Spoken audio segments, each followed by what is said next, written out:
Welcome to today's episode of the Simply Financial Podcast. I'm your host, Christopher Calandra. Want to increase your financial IQ with today's episode, which is in regards to Social Security.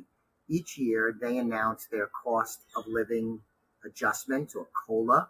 Last year in 2023, it was 8.7% increase, which was the highest in 40 years. But if you listen to the show or if you interact with me and the team here at Elliott Wealth Management, you know that inflation has largely come under control. Still an issue, but mostly, again, wrestled under control.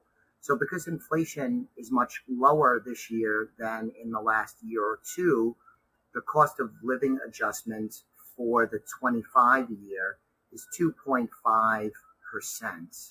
So keep that in mind if you're collecting Social Security. Shortly, you will see your payments go up by 2.5%.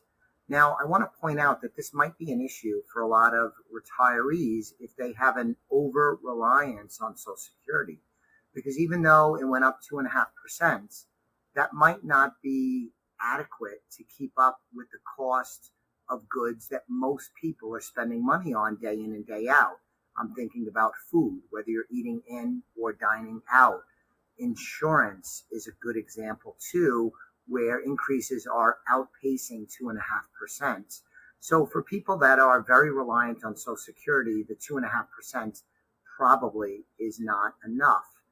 This brings home the point that we work with clients on, that you want to save and accumulate and build a nest egg so that you could retire in greater style and greater security than you do if you have an over-reliance on Social Security. Social Security can and should be part of the equation, but if it's too big a percentage of your overall retirement income, you'll be at the mercy of things such as cost of living adjustment, which this year, 2.5%, probably not enough in a lot of instances.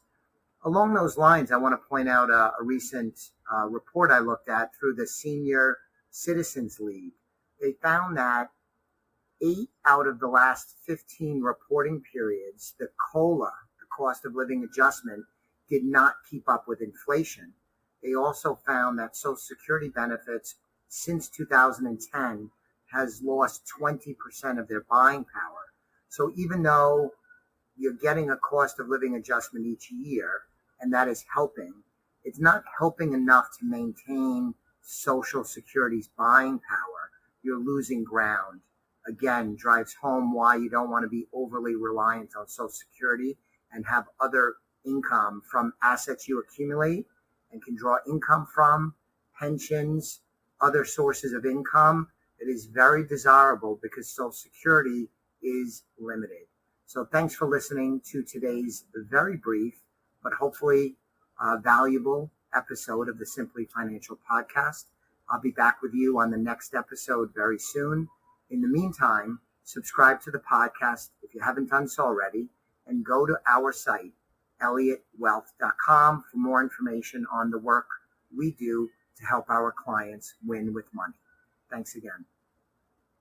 The views expressed are not necessarily the opinion of Osaic Wealth, Inc., and should not be construed directly or indirectly as an offer to buy or sell any securities mentioned herein. Investing is subject to risks, including loss of principal invested. Past performance is not a guarantee of future results. No strategy can assure a profit nor protect against loss. Please note that individual situations can vary. Therefore, the information should be relied upon when coordinated with individual professional advice. Please note, the information being provided is strictly as a courtesy. When you link to any of the websites provided here, you are leaving this website. We make no representation as to the completeness or accuracy of information provided at these websites. Nor is the company liable for any direct or indirect technical or system issues or any consequences arising out of your access to or your use of third-party technologies, websites, information, and programs made available through this website.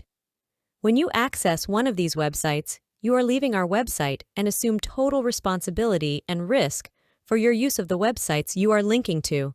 Securities and advisory services are offered through Osaic Wealth, Inc., member FINRA, SIPC, insurance services offered through Elliott Wealth Management Services, LLC, not affiliated with Osaic Wealth Inc.